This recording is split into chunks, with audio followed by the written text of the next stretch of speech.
মিলিয়ে সব থেকে ভালো কে ছিলেন? হ্যাঁ, কৌশল্যা, কইকেয়ী, সুমিত্রা, তার মধ্যে আরো বাকি এই 750 জনের মধ্যে সব থেকে ভালো ছিলেন মা কইকেয়ী। কিন্তু এই অন্যের যুক্তি শুনে লাফিয়েছিলেন বলে সারাটা জীবন রামায়ণে সারাটা জীবন উনি অলঙ্কৃত তাই জীবনে কখনো কোনোদিন এই কাজটা জীবনে করবেন না। তখন দেখবেন চিত্ত পরিষ্কার। আপনার সামনে এসে যে বলছে পাশের গাড়ির কথা পৌঁছা দিচ্ছে লম্বা বেলা নিয়ে বেরোবেন আমার সামনে বলে পরনিন্দা শুনবেন না। পরনিন্দা শুনলে কি হয়? শ্রবণ শক্তি নষ্ট হয়। এগুলো তোমরা জানি না। আমরা তো শুধু যা পাই তা নিয়ে করতো। পরনিন্দা শুনলে শ্রবণ শক্তি নষ্ট হয়। পরচর্চা, পরনিন্দা করলে, অন্যের নিন্দা করলে চৈতন্য ভাগবত বৃন্দাবন ঠাকুর ব্যাখ্যা করে বলেছেন, এক মুখে বললেন আমাকে কেন গৌর শত সহস্র বদন দিল না? গৌর কেন আমাকে একটা বদন দিল? আমার গৌর কেন আমাকে সহস্র বদন দিল না? আমি সহস্র বদনে গৌর গান গাইতাম। পরনিন্দা শুনলে শ্রবণ শক্তি নষ্ট হয়। অন্যকে নিয়ে নিন্দা করলে দেহ অসুস্থ হয়। এগুলা জানি না, শুধু লাফায়। মনে রাখবেন, এটার মতো নিকৃষ্ট কাজ পৃথিবীতে আর কিচ্ছু নাই। ঠিক না বাবা? নিতাই চাঁদ আর কবে নিতাই চাঁদ করুণা করিবে? আরে নিতাই করুণা খেতে বলে আমাকে নিতাই মতো হতে হবে। বলে বলুক লোকে মন্দ তারে না হারাই, নয়ন পুতুলি গৌরা আমি তারে না হারাই। নিন্দা হতে জীবনে কম হবে না। মনে রাখবে, শক্ত করে ধরে রাখুন খোটা, কিচ্ছু হবে না। আজকে এটাই বলছি,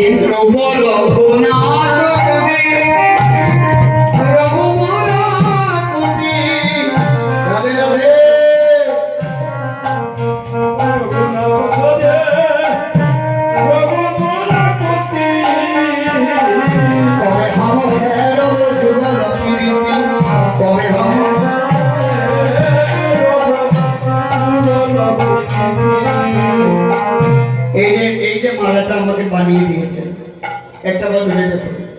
এই মালাটা যতক্ষণ বসে বসে বানিয়েছে ততক্ষণ মনটা কোথায় ছিল? মালার মধ্যে ছিল, অন্য কোথাও ছিল? এবার ভাবুন তো দেখি, আমি যদি দিনের মধ্যে 2 ঘন্টা তার কাছে গিয়ে বসি, তার চিন্তা করি, আরে কানাকানি যদি করতেই হয় তার সঙ্গে করি না।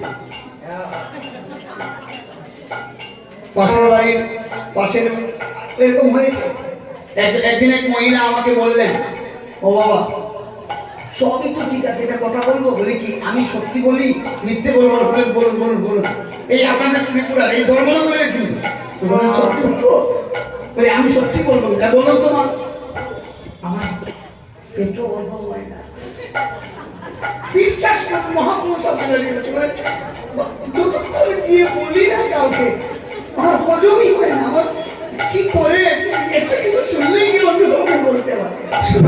একদম মহাপুরুষ সামনে দাঁড়িয়ে বলছে, উঠেই বললেন আমাকে, বাবা আমার না বললে কি করে? বলে ঠিক আছে, রূপ রঘুনাথ পতি রঘুনাথপতি এটা কাজ করবেন।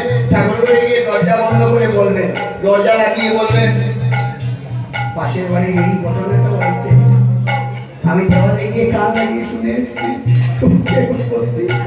দেখবেন বলতে বলতে এই 7-8 দিন আগে জিজ্ঞেস করলাম, কি খবর, ডালছেন তো, চলছে তো?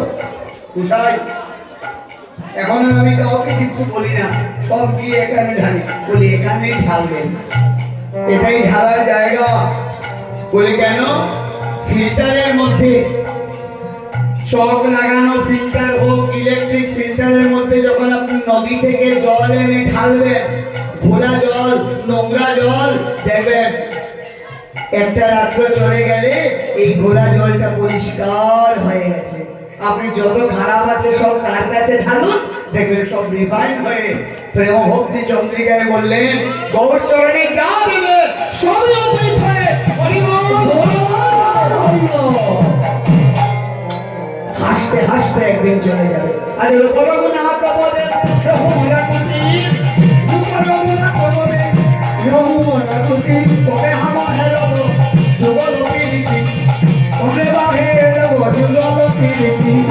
আজকে আমার নিতাইটা লক্ষ্য পরমানন্দ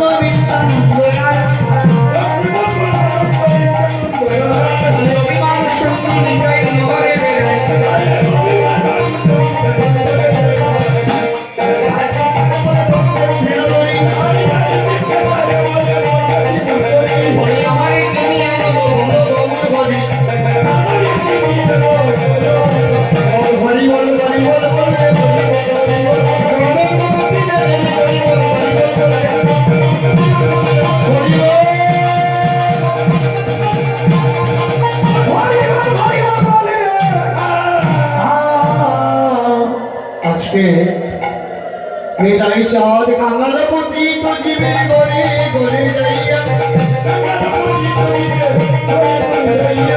হরিনাম সে বিলাইয়া হরিনাম সে বিলাইয়া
বিদায়ের পূর্ব মুহূর্ত।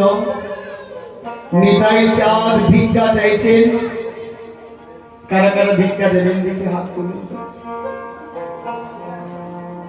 কারা কারা ভিক্ষা দেবেন নিতাইকে? বাকি সবাই দেবেন? দেওয়ালি তো কোথায়? নিতাইকে ভিক্ষা না দিলে কাকে দেবেন? নিতাই ভিক্ষা কিভাবে দিতে হয়? কিভাবে গো একটু বলুন তো দেখি, কিভাবে দিতে হয় নিতাই ভিক্ষা? কত টাকা এনেছেন? শুরু বলে না আপনি কত এনেছেন নাকি টাকা দেবে ভিক্ষা দিতে হবে? হ্যাঁ, হরিচাঁদে এত বছর আগে আমি এসেছিলাম, তারপর মধ্যে কত বছর আসিনি, তারপর একবার আসলাম, তারপর গত বছর আসেনি, এই তখন বেরিয়ে গেছে। কি মজা, টাকা বেরোচ্ছে। বিদায়ের ভিক্ষা মানে নিজেকে সমর্পণ করা। আপনারা দেখেছেন আমাকে কোনোদিন এইভাবে আঁচল পেতে গিয়ে বলতে ভিক্ষা দাও বলেছি? এইভাবে আমি কোনোদিন গিয়ে বলেছি আমাকে ভিক্ষা দাও? তাহলে কেন ভাবেন, কেন মনে করেন ভিক্ষা মানে টাকা? ভিক্ষা শব্দের অর্থ টাকা নয় রে মা। এইভাবে আপনাদের কাছ থেকে টাকা নিয়ে গিয়ে কি করবো? আমার ব্যক্তিগত জীবনের কাজ, হ্যাঁ,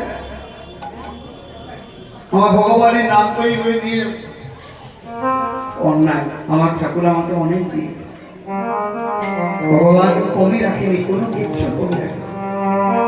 অপরন্ত দিয়েছে। তাই ভিক্ষা শব্দের অর্থ সমর্পণ। কবে আসবে বলে জিনিস আমাদের মাথায়। ভিক্ষা বললেই মনে করি টাকা। ভগবানকে টাকা দিয়ে কেনার সামর্থ্য নাই। এই ভিক্ষা নিয়ে আমি আর দিতে কথা বলতাম, কিন্তু আমি তো নিরুপায়। আমি আবার রওনা হব। আশীর্বাদ করবেন আমার জন্য সবাই মিলে। নিতাই করুন সকলের চরণে ধন্যবাদ প্রণাম থাকো। রাধে। আজকে আমি কুম্ভে চলে যাব, প্রয়াগরাজে। কালকে দিবারাত্র প্রয়াগরাজ থেকে পরশুদিন বৃন্দাবন চলে যাব। সবাই আশীর্বাদ করবেন যেন আমি সুস্থ শরীরে গিয়ে রাধারানীর কাছে আপনাদের জন্য প্রার্থনা করতে পারি। রাধে। এই তো ভিক্ষা হয়ে গেছে। এইভাবে হাত তুলতে, সবাই মিলে হাত তুলুন। সবাই হাত উঠালেন। আমি অবশ্যই গিয়ে রাধারানীর কাছে পরশুদিন বলবো যে তুমি তাদেরকে কৃপা করো। রাধে।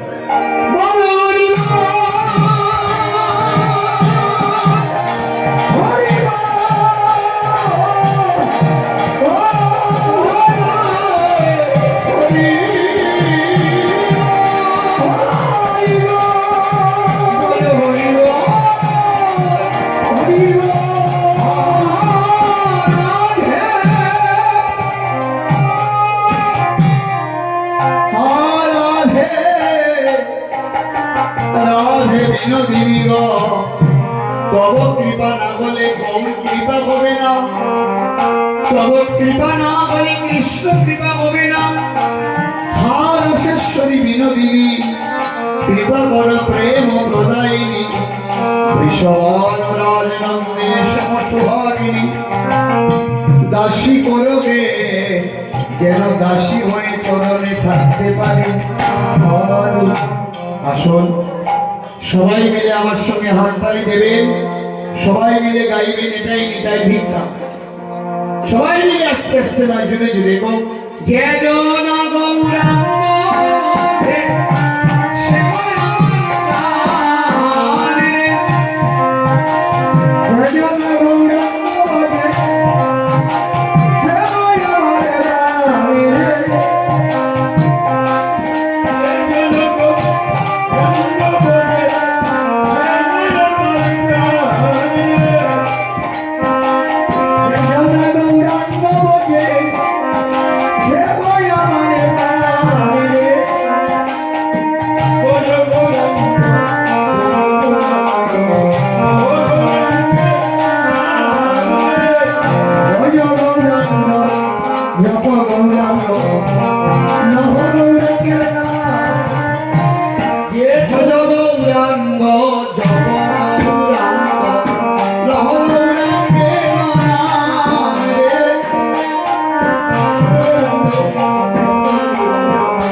এইভাবে হাততালি দিলে তো হবে না, এইভাবে হাততালি দিলে হবে না। জুড়ে জুড়ে আমি কি এইভাবে দিয়ে বলবো আর রাধে রাধে কৃপা করার সবাইকে এরকম করবো না? তো আমাকে আমাকে তো রৌদ্রের মধ্যে দৌড়াবো, আমি রৌদ্রের মধ্যে রাধে রাধে বলে দৌড়াবো, দৌড়ে দৌড়ে সবার জন্য কামনা করবো। এই আস্তে আস্তে ভিক্ষা মানে সেবা, ভিক্ষা মানে সমর্পণ, ভিক্ষা মানে কিছু দেওয়া। কি দেওয়া? নিজেকে দেওয়া। আস্তে আস্তে না, জুড়ে জুড়ে সবাই মিলে গৌরাঙ্গ বলিয়া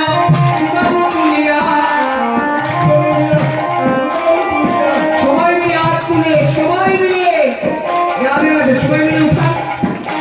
গৌরাঙ্গ বলিয়া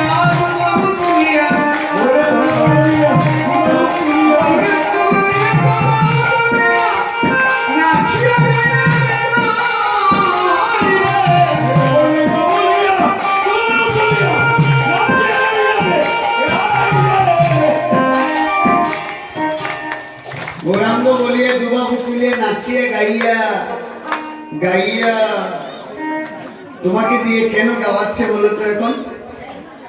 কারণ জানে তুমি গাইতে পারবে না, তোমার মুখের ভেতরে এত বড় পান গাইয়া করবে বলে ইচ্ছে করে তোমাকে দিকে গাওয়ায় আর আমার দিকে তাকিয়ে আসে। গৌর নাম নিতে গেলে কি বুদ্ধি দেখো, বুদ্ধি আসে তারা হিসেবে নাম দিয়েছি, ঠিকই দিয়েছি না? কি বললাম আমরা? গৌরাঙ্গ বলিয়া দুবাহু তুলিয়া নাচিয়া গাইয়া বেড়াই। গৌরাঙ্গ বললে কি হয়? গৌরাঙ্গ নাম নিলে, গৌর নাম কৃষ্ণ নাম নিলে কয়টা কি?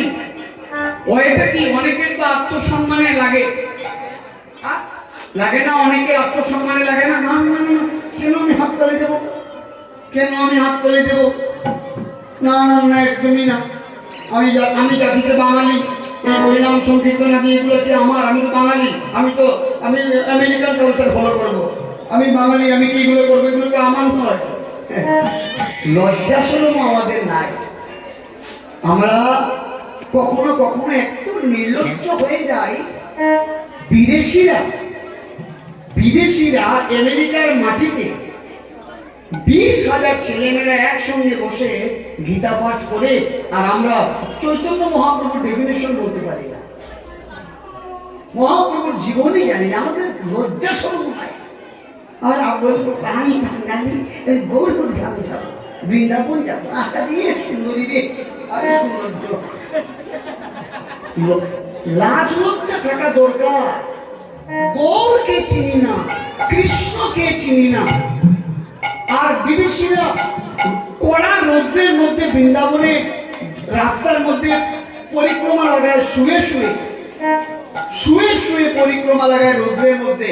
আর আমরা বলি মহাপ্রভুকে ওইটাই চিনি না। একটু তো লজ্জা শরম থাকা আমাদের দরকার। মানুষ আমাদেরকে নিয়ে হাসাহাসি করে। আবার এটা হলো আমাদের গ্রেট সনাতন ধর্ম। সামান্যটুকু লজ্জা আমাদের মধ্যে নাই। আমরা শুধু পড়াশোনাটা করি কেন? পেট পালার জন্য, পেট পালার জন্য। নয়নানন্দ বলেছিলেন, চারি বেদ সরদর্শন করিয়া সে অধ্যয়ন, সে যদি গৌরাঙ্গ নাহি ভোজে। খুব মন দিয়ে শুনবেন। চারি বেদ সরদর্শন করিয়া অধ্যয়ন, সে যদি গৌরাঙ্গ নাহি ভোজে, বৃথা তার অধ্যয়ন, লোচন বিহীন জন, দর্পণের অন্ধের কি বা কাজে। অন্ধ ব্যক্তির যেমন আয়না লাগে না, ঠিক তেমনি মানুষ হয়ে জন্ম নিয়ে বেগজ্ঞ ব্যক্তি হয়ে বড় বড় ডিগ্রি লাগিয়ে জ্ঞান সঞ্চয় করে যদি কেউ গৌরাঙ্গ নাহি বোঝে, বৃথা তার অধ্যয়ন, লোচন বিহীন জন, অন্ধের দর্পণের কি বা কাজে। আর পরের লাইনে বললেন, বেদ ও বিদ্যা দুই কিছু নাহি জানই, সে যদি গৌরাঙ্গ করে সার, নয়নানন্দে বনে, সে তো সকলই জানে, সর্বসিদ্ধি করতলে তার। লোচন দাস জীবনে কোনোদিন পাঠশালার বারান্দায় যাননি, কিন্তু সেই লোচন দাসের লেখা চৈতন্য মঙ্গল গ্রন্থ আজকে Assam university, Tripura university, Delhi university, even Oxford ইউনিভার্সিটিতেও পড়ানো হচ্ছে। এটা আমাদের গর্বের বিষয়। আর আমরা বলি আমরা আধুনিক বাঙালি, আমাদের লাজ লজ্জা নাই। বাঙালি রে, কৃষ্ণ নাম নিতে লজ্জা লাগে, মালা পড়তে লজ্জা লাগে, হাততালি দিতে লজ্জা লাগে, হরিনাম নিতে লজ্জা লাগে। রাস্তা দিয়ে সাধু যায়, আমরা ইনসাল্ট করি। কেউ ধুতি পরে যায়, কেউ ধুতি পরে পাঞ্জাবি পরে গলায় মালা দিয়ে যদি যুবক ছেলে মেয়ে হেঁটে যায়, আমরা ইনসাল্ট করি, আমরা তাদেরকে নিয়ে বিদ্রুপ করি। একটা মেয়ে মালা পরে কলেজে গেলে 10টা মেয়ে ছেলে মিলে তাকে ইনসাল্ট করে। সামান্যটুকু লজ্জা নাই। এটা শিক্ষা, এটাকে শিক্ষা বলে না। বেদ বিদ্যা দুই কিছু নাই জানো, সে যদি গৌরাঙ্গ করে সার। জীবনে কোনোদিন বেদ বিদ্যা পড়েনি, স্কুল কলেজে পড়েছে, ভালো ভালো ডিগ্রি নিয়ে ডক্টর ইঞ্জিনিয়ার হয়েছে, সায়েন্টিস্ট হয়েছে, সে যদি গৌরাঙ্গ জানে, বললেন সর্বসিদ্ধি করতলে তার। তাই মানুষ হও, আধুনিক হবে পরে, আর আধুনিক হলে আল্ট্রা মডার্ন হবে না, এটলিস্ট মডার্ন হোক। স্মার্টনেস হরিকথা নিলে চলে যাবে না, হরিকথা নিলে স্মার্টনেস বাড়বে। বিদেশের মাটিতে গিয়ে দাঁড়াও, দাঁড়িয়ে দেখো, বিভিন্ন কান্ট্রি ভিজিট করো, গিয়ে দাঁড়িয়ে দেখো, একবার বলো আমি ইন্ডিয়ান, আমি ভারতীয়, তোমাকে উঠেই বলবে জয় শ্রীরাম, না হলে বলবে রাধে রাধে। ম্যাক্সিমাম লোক বলবে রাধে রাধে। আপনি বলুন পাকিস্তান থেকে এসছেন, তাকেই দিবেন। অন্য দেশ থেকে এসছেন, রাধে রাধে অন্তত বলবে না, জয় শ্রীরাম বলবে না। আপনি দুবাই থেকে যান আমেরিকায়, জয় শ্রীরাম বলবে না, রাধে রাধে বলবেন। আপনি একবার বলুন আপনি ইন্ডিয়ান, আপনি ভারতীয়, তবে উঠেই আপনাকে বলবে রাধে রাধে। কেন জানে যে ভারতের কালচার এটা। কিন্তু আমরা ভারতীয়রা, আমরা সনাতনীরা লজ্জা পাই এইসব রাধে রাধে। এটা দুঃখের বিষয়।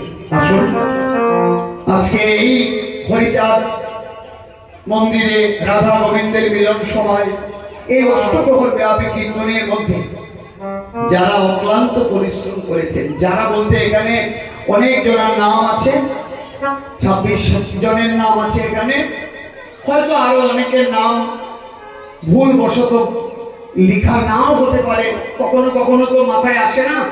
তাই যদি কারো নাম নেওয়া না হয়, কেউ কিন্তু দয়া করে দুঃখ পাবেন না। এখানে অনেক মায়েরাও হয়তো এসেছেন সাহায্য সহযোগিতা, কেউ একটা মালা বানিয়ে দিয়েছেন, তাই কেউ দুঃখ পাবেন না রাধে রাধে।